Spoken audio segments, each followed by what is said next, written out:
Mesdames et messieurs, bonjour plutôt, soyez les bienvenus pour cette nouvelle édition de notre journal de 15 heures au sommaire de l'actualité.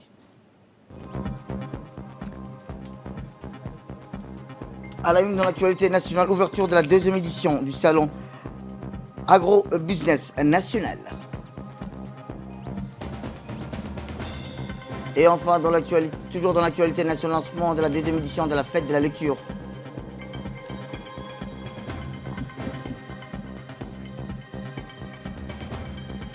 Et enfin, dans l'actualité internationale, Ukraine, plus de 3,3 millions de personnes ont déjà fui l'Ukraine. C'était le titre. Merci si vous nous rejoignez. Eh bien, je vous dis, le Premier ministre, M. Abdelkader Kal Mohamed, a visité ce matin le salon Agro-Business National, la deuxième édition du salon Agro-Business National qui s'est ouvert hier sur le Palais du Peuple. À sa visite, le Premier ministre, accompagné du ministre de l'Agriculture, Mohamed Awale, et d'une forte délégation, ont passé devant plusieurs produits agricoles exposés par les agriculteurs nationaux. Les différents produits agricoles venus des 4 coins du pays ont été exposés pour cette deuxième édition Agro-Business. Le Premier ministre a encouragé les producteurs de produire davantage. Il fait rappeler que plusieurs dispositifs seront mis en place pour que les produits locaux seront favorisés prochainement.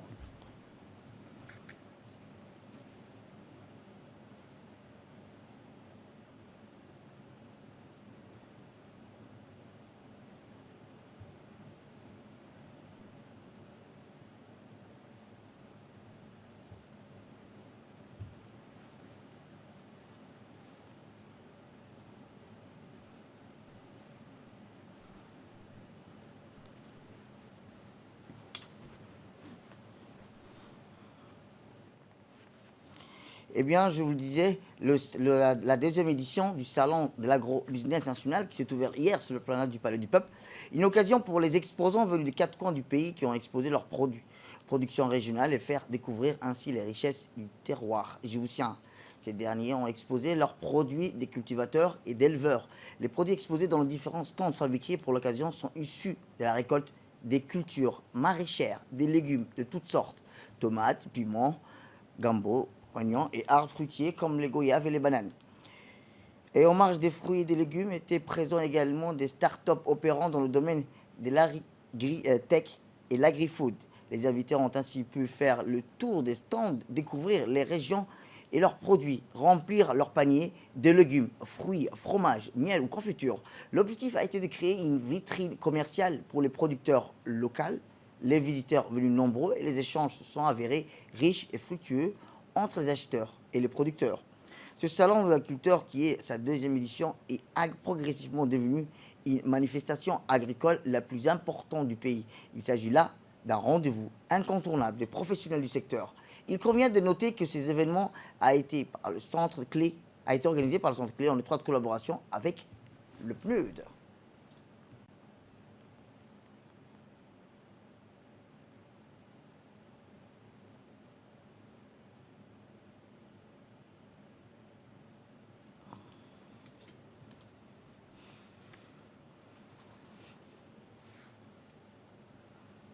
Autre actualité dans ce 15 heures, c'est aussi le ministère des Affaires étrangères et de la coopération internationale, en collaboration avec le ministère de l'Intérieur et l'OIM, qui ont organisé un atelier national de vulgarisation de la stratégie nationale d'engagement de la diaspora à l'hôtel Kempinski. La République de Djibouti compte une importante diaspora dans le monde. À estimer plus de 50 000 individus, ces diasporas restent concentrées en Europe, en Amérique du Nord et dans le pays du Golfe. Pour tirer parti des avantages que ces migrants peuvent apporter au développement de leur pays d'origine, la République de Djibouti entend institutionnaliser son engagement avec la diaspora par le biais d'une stratégie nationale d'engagement de la diaspora. Djibouti cherche à faire de la diaspora un partenaire à part entière du développement du pays. Afin de renforcer sa coopération dans le domaine soutenir les actions de cette dernière, le gouvernement, à travers le ministère des Affaires étrangères et de la coopération internationale, a signé en septembre 2015 un accord de cadre avec le Global Djibouti Diaspora, une organisation à but non lucratif avec une représentation dans le monde. Et depuis un acteur incontournable de l'engagement de la diaspora, cette stratégie constitue également une feuille de route pour le renforcement des relations entre le pays et la diaspora, conformément aux principes et objectifs à la vision 2035 et les plans de développement nationaux et locaux.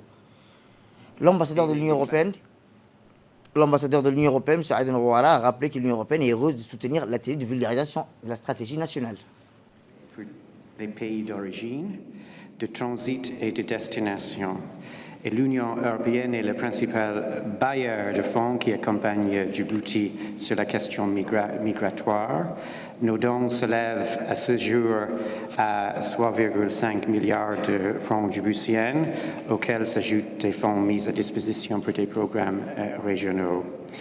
L'Union européenne est heureuse de soutenir l'atelier de vulgarisation de la stratégie nationale d'engagement de la diaspora aujourd'hui, et je félicite tous ceux qui sont impliqués dans la préparation de cette stratégie.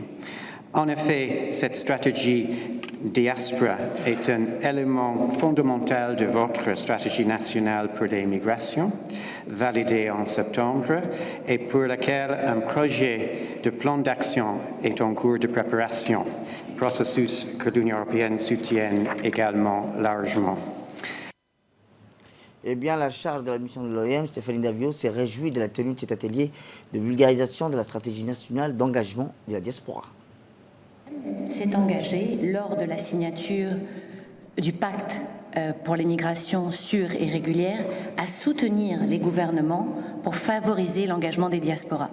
Et nous organisons notamment les 4 et 5 avril 2022, coprésidons le Forum mondial pour la diaspora qui se tiendra à Dublin. Djibouti, en ratifiant le pacte mondial, en adhérant au pacte mondial pour les migrations, a pris comme engagement, notamment à travers l'article 19, de créer des conditions favorables pour l'engagement des diasporas dans le développement du pays. Alors, normalement, l'engagement de ces diasporas se fait sous 4 axes fondamentaux. Le premier, c'est de comprendre les objectifs, pourquoi on veut engager les diasporas dans le développement d'un pays. Le deuxième, c'est de cartographier ces diasporas. Le troisième, c'est de créer une certaine confiance avec ces diasporas. Et puis finalement, arriver, ça c'est le quatrième axe, c'est l'axe le plus important, faire en sorte que ces diasporas soient et participent à la vie politique, économique, sociale et culturelle d'un pays. Je crois qu'au niveau de Djibouti, on a déjà fait beaucoup de progrès en ce qui concerne la cartographie. Elle a été réalisée en 2021. Nous avons répertorié près de 50 000 membres de la diaspora sur l'ensemble des continents. Nous avons parlé, discuté avec la diaspora en Belgique, en France, mais également aux États-Unis. Et nous sommes maintenant, je pense, au second axe qui va consister à créer une confiance, à établir la confiance avec ces diasporas. Eh bien, le ministre de l'Intérieur, M. Cyril Nour, a rappelé que le gouvernement entend institutionnaliser son engagement avec la diaspora par le biais de la stratégie nationale d'engagement de la diaspora. De plus de 50 000 personnes réparties sur 4 continents, la République de Djibouti, à travers le ministère des Affaires étrangères et de la coopération internationale, a entamé une action politique pour renforcer les liens entre le pays et les membres de sa diaspora. Cette action se concrétise aujourd'hui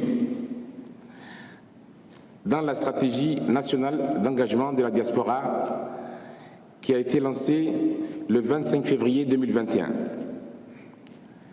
Je suis ravi de rappeler que les orientations de cette stratégie correspondent également aux priorités qui ont été établies dans la stratégie nationale pour les migrations qui a été lancée en septembre 2021 sous le patronage du Premier ministre.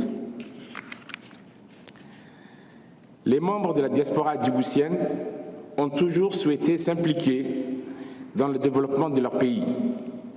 Et j'en suis certain que cette stratégie renforcera ces ambitions. C'est avec une pleine conscience du rôle moteur que les Djiboutiens et les Djiboutiennes de l'étranger peuvent jouer dans le développement de notre pays que le ministère de l'Intérieur a le plaisir également ce matin de participer au lancement de cet atelier de vulgarisation de la stratégie nationale d'engagement de la diaspora.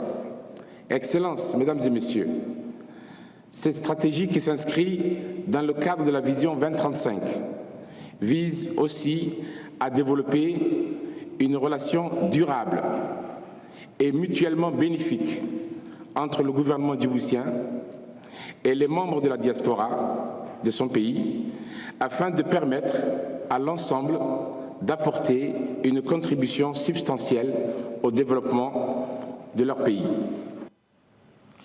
Eh bien, le ministre des Affaires étrangères et de la coopération internationale, M. Mohamed Ali Youssouf, a rappelé sous l'impulsion du chef de l'État que la diaspora djiboutienne est amenée à participer à tous les niveaux au développement et à l'épanouissement de notre pays. La vision 2035, pour qu'on a créé au ministère des Affaires étrangères tout un mécanisme pour pouvoir suivre, n'est-ce pas, cette question, préparer les institutions et les mécanismes qui nous permettent justement de faciliter ce retour de nos concitoyens.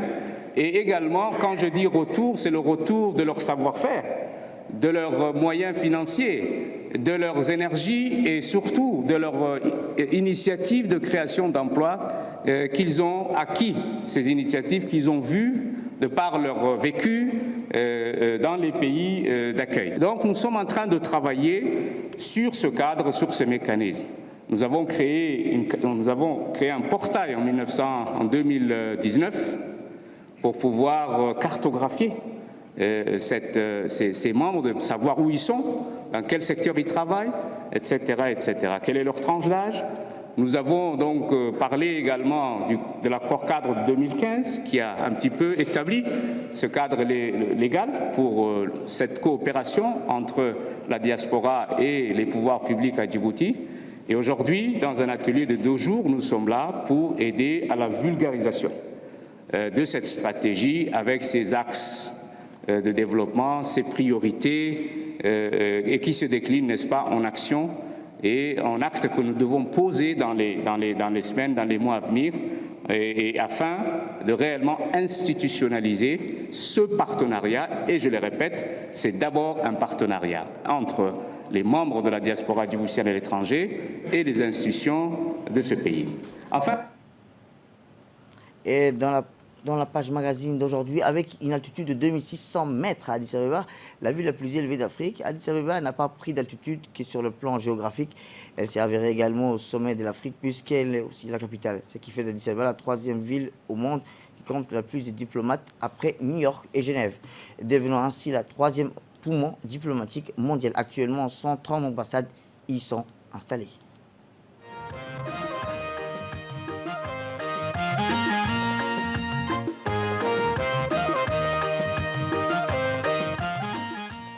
Avec une altitude de 2600 mètres, Addis Abeba est la ville la plus élevée d'Afrique. Addis Abeba n'a pas pris de l'altitude que sur le plan géographique.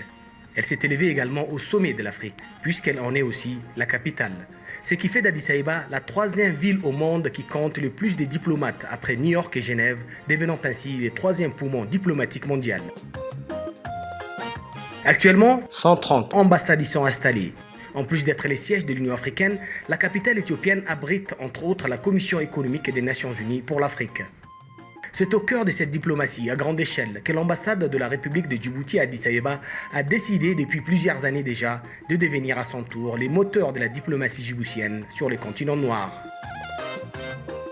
Au niveau de l'Union africaine et notamment durant sa présidence, Djibouti a initié et défendu des grands dossiers d'intérêt commun pour les Africains, tout en continuant à assurer son rôle de toujours, celui de veiller à la paix dans notre sous-région. Un engagement salué par ses pairs et particulièrement pour ses actions au sein du CPS, un organe décisionnel dont les fonctions principales sont la promotion de la paix, de la sécurité et de la stabilité, basée sur la prévention, autrement dit, la gestion et les règlements pacifiques des conflits.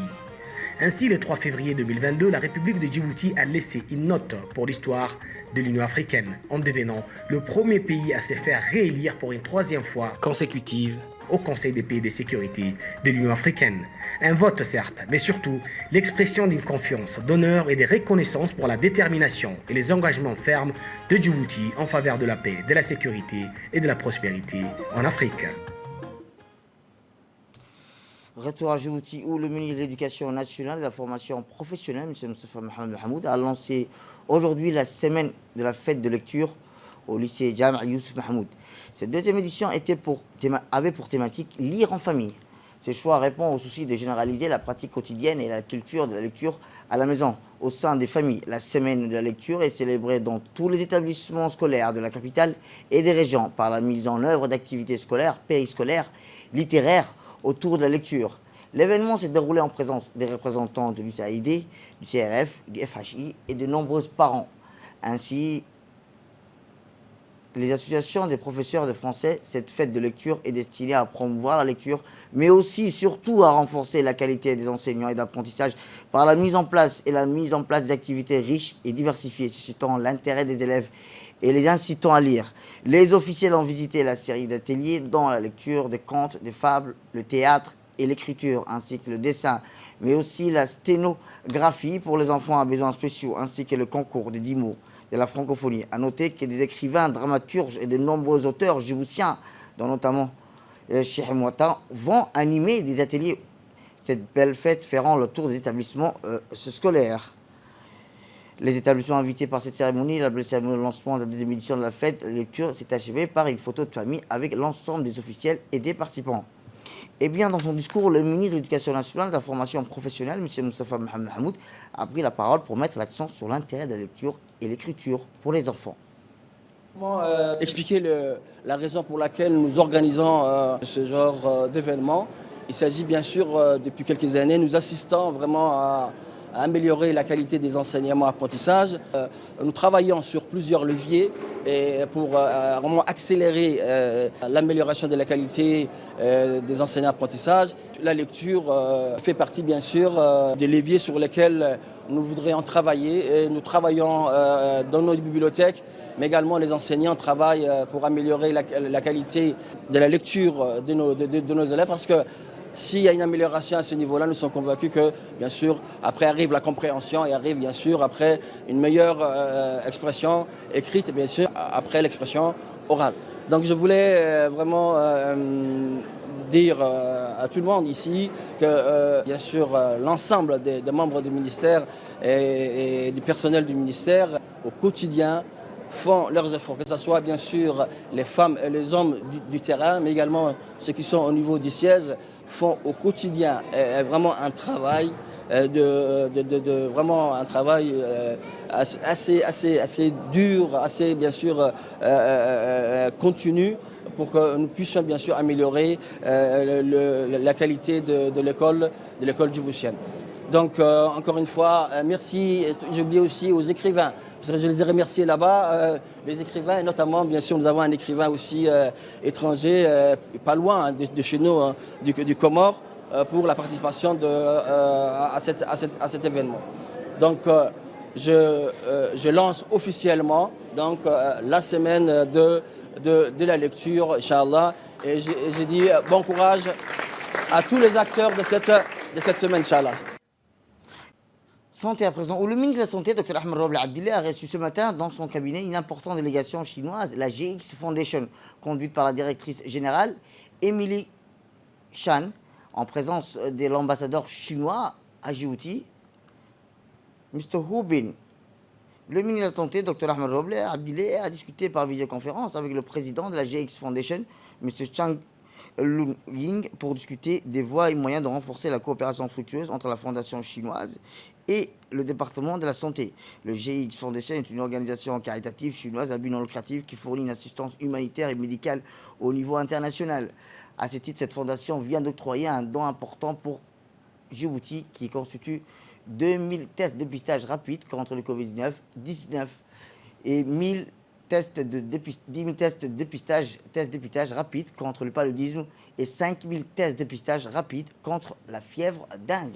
Par ailleurs, les deux parties ont échangé sur l'arrivée prochaine des équipes chinoises de la caravane de la vision qui vont mener des opérations mobiles contre la cataracte dans toutes nos régions. Le ministre de la Santé, Dr Ahmed Roble Abdillah, a félicité la délégation de la GX Foundation pour ses multiples d'actions en faveur de son département, qui s'est traduit aussi par l'exemplarité des relations amicales entre Djibouti et la Chine. Défense, cette fois-ci, où les forces armées djiboutiennes et françaises ont mené ensemble un exercice militaire dans le cadre d'un entraînement opérationnel sur le territoire djiboutien. Les 5 sections des forces armées, les unités d'Ali Sabir, Hol-Hol, de Reko, Djibouti, de la MIA d'Arata étaient présents en ordre de combat avec leurs camions, véhicules tactiques militaires. Les officiers ont également intégré leur état-major dans tous les niveaux pour conduire la manœuvre interarmée conjointe. C'est pourquoi le 19 mars a eu lieu la cérémonie de clôture en présence du général et commandant des forces françaises à Djibouti et le chef d'état-major général des armées, le général de corps d'armée Zakaria Cheikh Ibrahim. De nombreuses autorités militaires franco-djiboutiennes étaient présentes, dont les commandants de la marine, de l'armée de l'air, de l'armée de terre djiboutienne et les préfets des régions du Sud, avec qui de nombreux échanges ont eu lieu durant cette période intense. À noter également l'engagement des navires de la marine djiboutienne aux côtés de ceux de la marine française après une démonstration aérienne franco-djiboutienne avec le passage d'un hélicoptère Dauphin djiboutien à l'arrivée en parachute d'un personne direct djiboutien ou encore le passage des Mirage 2000. Le CMG accompagné de Confort a passé à l'ensemble de troupes en revue.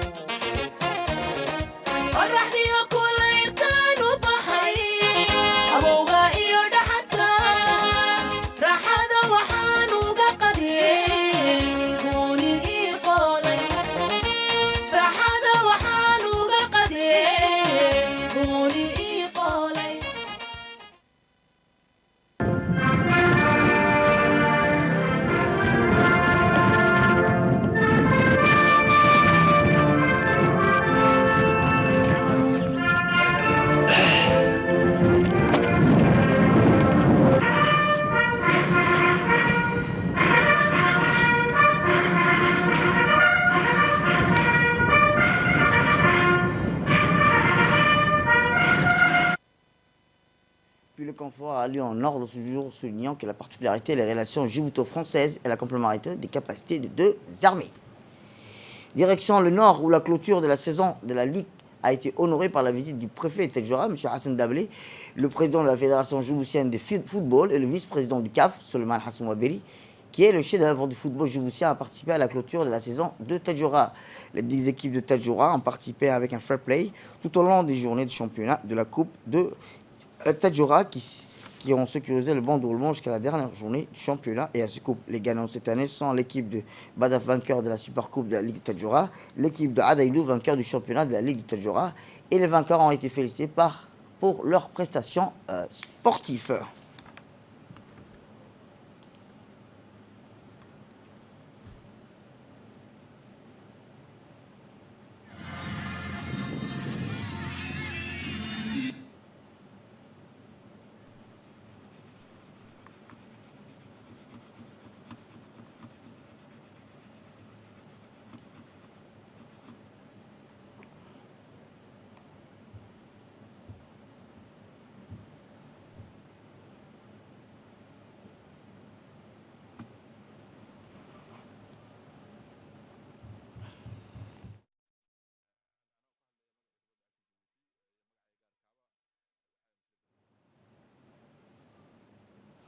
Et dans l'actualité internationale, l'Égypte a exposé samedi une série de tombes antiques finement décorées, récemment découvertes dans une nécropole pharaonique située à proximité de la capitale, le Caire. 5 tombes pharaoniques, bon état et érigées pour de hauts responsables, ont été dévoilées samedi en Égypte.